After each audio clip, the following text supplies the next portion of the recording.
Hey everybody, welcome back. Today we're going to be doing the long-awaited review of our Whirlpool Convection microwave. So you ready? Let's get into this. Just a quick FYI about our review process. We do all of our reviews based upon the positives, negatives, and features that we feel are most important. What we recommend doing is after watching our video, you watch a couple of other videos just so you can get a little bit wider range of opinions from different creators. That way you can make a much more informed buying decision, and that's really the most important thing of all. With that being said, let's get into the review. Okay, so going through the features on the microwave, the first thing you're gonna notice is how wide this is. This doesn't have your typical microwave fascia where you got your door ending about here, and then you have all your controls right over here. It basically takes up the entire front of the microwave. So using a tape measure, you'll see that the door itself is almost 30 inches wide. For a lot of people, that's really cool, but it also makes this door a lot heavier. And one thing you have to realize is that when you open your door, this is a 30-inch wide door. So you run the risk here of this smacking you right in the face when you're trying to open it. And trust me when I say it can happen, because I've done it twice. I don't know how much you'll be able to tell in this video, but the inside of this microwave is huge. Even this glass turntable here is about a third larger than the last one I had. This comes with a shelf here so you can microwave things on 2 separate levels, but this shelf right here is only for use in the microwave. If you're using the convection function, this has to come out. That's very important because this shelf here can warp if you try to use it with the convection function. Right here you can see the convection unit, and here you have a special rack that comes with the microwave that's designed for the convection oven, and you just set that right here on the turntable and put whatever you're going to convect bake on top. That way it brings the level up a little bit and puts it more in line with the convection unit. Okay, let's go through the basic features. If you were just to hit your start button, it would start the microwave with 30 seconds. And each time you push the start button, it would add 30 seconds automatically. Obviously, you can cancel it by just hitting the cancel button. The connect button here is how you connect to your home's Wi-Fi. The remote enable button will make the microwave controllable from the phone app. A little bit more on that later. The numbers down here will let you manually enter the amount of time you want on your microwave. So if you want to do something for 2 minutes and 30 seconds, it would just be 2, 3, 0, and then you would start. And again, that's pretty typical of most microwaves.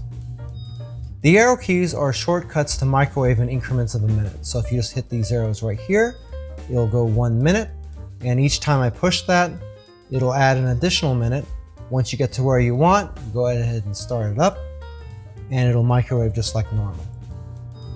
The turntable button here will turn the rotation of the glass plate in there on and off. The timer button here will let you go ahead and set a countdown timer, and that's pretty simple to do. You just hit the timer button, maybe you want a minute on the timer, and then you just go ahead and hit start. The hourglass here would show you that you're on timer mode. If you wanted to go ahead and microwave something at the same time, you'd actually have to start the microwave first and then set the timer. If you try to do it the other way around, all you're gonna do is reset your timer. So you'd have to do it like this. You cancel that out. Let's say we're gonna microwave for 2 minutes. You go ahead and go 2 minutes, start it, and I'll go ahead and set the timer for 10 seconds so you can see.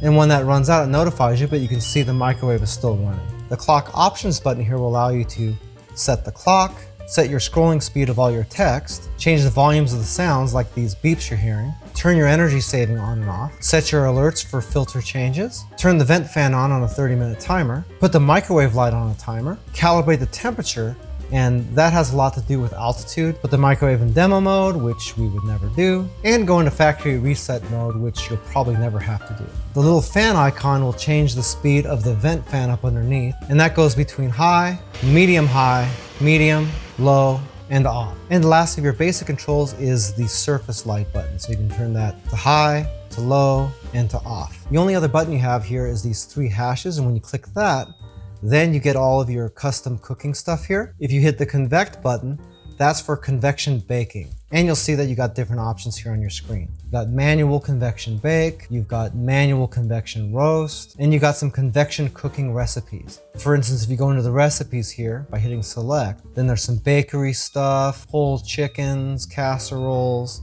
lasagna, beef roast here, and so on and so forth. And you can go into it even further. So if you were on bakery foods, you can select that again. And then now you're getting into angel food cake, biscuits, large biscuits, brownies, so on and so forth. And these get pretty detailed. For instance, let's just go into something like brownies here. If I were to select that, then it's going to tell me to bake on one 8x8 pan, use the convection rack, and press start. It would go ahead and preheat, and then it would do most of the cooking on its own.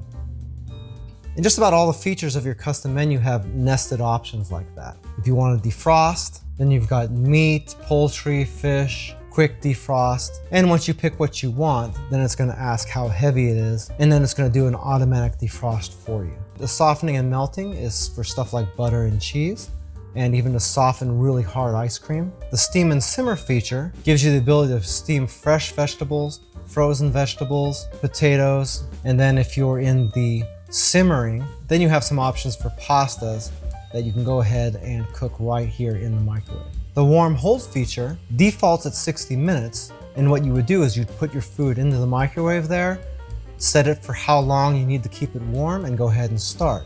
You would be able to take something that you've already cooked and is warm and leave it in the microwave here, and this will prevent it from getting cold while you work on the rest of your food.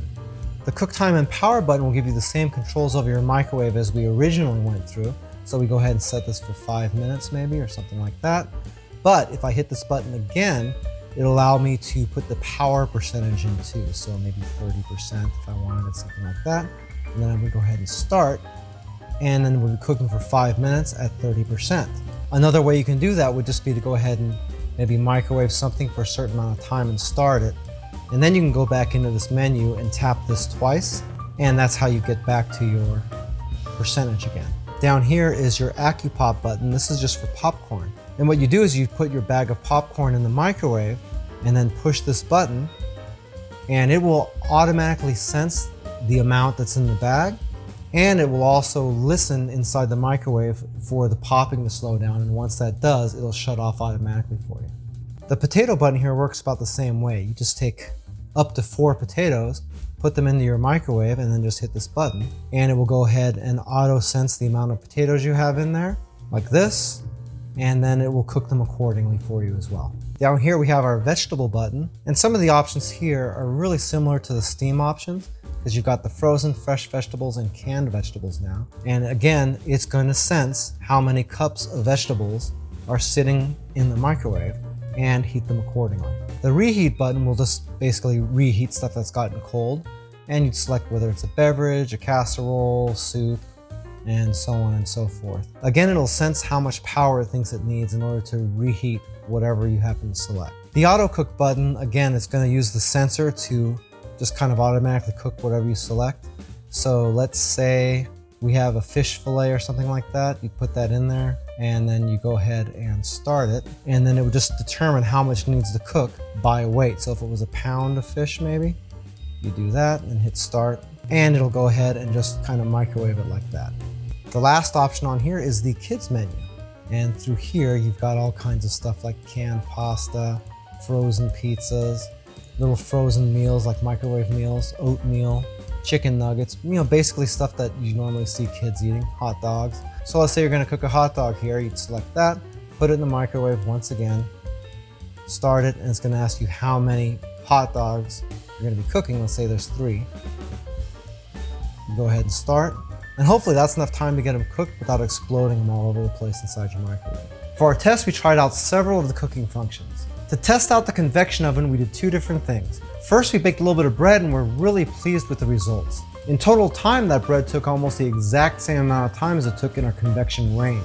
Oddly enough, I was kind of expecting it to preheat a little bit faster though. I mean, it wasn't slow, but it still took about the same amount of time as our oven did, which I thought was a little bit weird since the space inside of it is so much smaller. We brushed a little bit of oil onto the bread to get it to brown a little bit better. And if you compare the results of that bread versus the bread that came out of our convection range, you can see that the range bread came out a little bit darker, but they were both nice, fluffy, crunchy, and tasted exactly the same. For our second test, we went ahead and baked a frozen pizza. That took about 5 minutes to preheat and another 20 minutes to cook the pizza. The pizza came out with a nice crunchy crust and was really evenly cooked. The second test we tried was the AccuPop function. We tested 3 bags of popcorn in there, and the results were really good. None of the popcorn got burned, and we popped about 90 to 95% of all the kernels. And that was without having to select any kind of bag size or total time or anything. Next, we tried the steam function to steam some fresh vegetables. That came out pretty good, but I kind of felt like the vegetables were overcooked a little bit. But then again, for steamed vegetables, I much prefer doing that in a boiling pot of water instead. So that might have been just a little bit of personal preference. The vegetables weren't mushy or anything like that, but they were a little bit softer than I like them to be. Hey, by the way, if this is your first time here and you want to learn some cool new recipes, get some great cooking tips and tricks and all sorts of other kitchen related things, then start now by subscribing to the channel and clicking the notification bell so you never miss a thing. Next, we use the simmer function to go ahead and cook some pasta. So according to the on-screen instructions, we put several cups of water into a bowl, tossed in some spaghetti, and threw the whole thing into the microwave. The microwave auto-sensed how much pasta we had in the bowl and it went ahead and cooked it up for us. The resulting pasta came out pretty good, but it was cooked all the way through. I personally like pasta al dente, so to me it was overcooked. Again, that really depends on your personal preference on how you like your pasta cooked. But keep in mind, if you're using the auto sensing, you don't have any options to select, so it's going to cook that through all the time. For our last test, we decided to cook something using the phone app. If you connect your microwave to your Wi-Fi, you can download the Whirlpool app from the Apple Store or from the Google Play Store. Once you do that, you can connect that app to your microwave and you can control some functions from there. From there, you can start your microwave, start your oven. What we did is we played around with it a little bit and created a two-step cook. We set up a little thing that's almost like a macro where it would go ahead and microwave something for several minutes, and then it would go ahead and bake it at 325 degrees for another several minutes after that. Why you'd use that particular combination, I don't know, but we were just doing it to test it and see if it works. And sure enough, once you get it started, it will switch functions for you automatically. Just keep in mind though, if you're doing something like that where you're gonna microwave something and then bake it, make sure that microwave shelf isn't in there, otherwise you're gonna warp it. In addition to manually controlling microwaving and baking, you also have a menu in there where you can select several preset frozen items that you can buy from the store. You can select those items manually by kind of scrolling through them or searching through the app, or you can scan the barcode in the box and it'll pull it up automatically. We picked up a frozen Stouffer's chicken pot pie. We scanned the barcode, it picked it up, sent the information over to the microwave, and gave us a little bit of instruction on what to do. We went ahead and started it up and it cooked it automatically for the correct amount of time without us having to read the box. The results on that though, in my opinion, were kind of crappy. Most of the time when you get frozen dinners from the store, there's two sets of directions. There's microwave instructions and there's also baking instructions. Scanning the barcode always seems to follow the microwave instructions. For me, it was a pretty big fail that it didn't even ask me if I wanted to convection bake it, especially seeing as how I've got a machine that can do both. It just went ahead and microwaved it and the result was pretty gross actually. Anytime you have something that's got baking instructions, I would 100% of the time bake it instead of microwave it. It's always going to be a better result. And since it was already in their system, I feel like it really should be a little bit smarter than that. I used that barcode scanner to scan another dish that I went ahead and picked up at the same time in the store.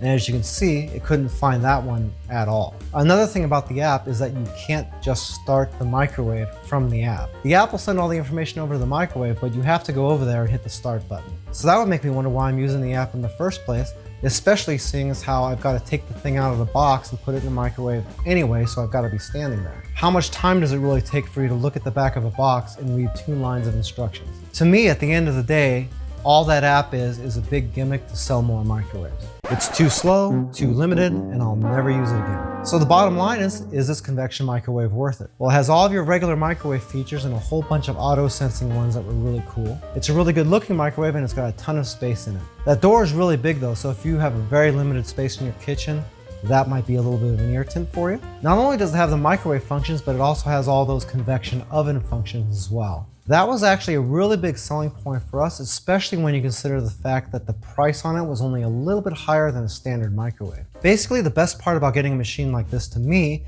is if you already have a range, then you effectively have a double oven. And if you're cooking a bunch of stuff, especially around the holidays, having that second oven is transformative. So as far as the value goes, it really boils down to what is important to you. If having an extra oven in your kitchen sounds like something you'd like, then definitely this is a great way to do it. But if you're only looking at this because of the app or some of the more obscure auto sensing features on it, then I would probably pass because a lot of them are just gimmicky. But for us, it works out really good.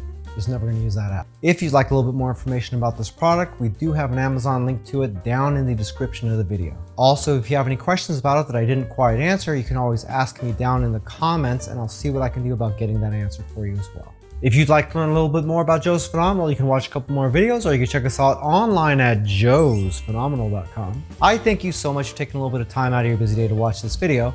It really means a lot to me, and I can't wait to see you back again here really soon. So until that time, I'm Joe, and I hope you have a phenomenal day. Take it easy.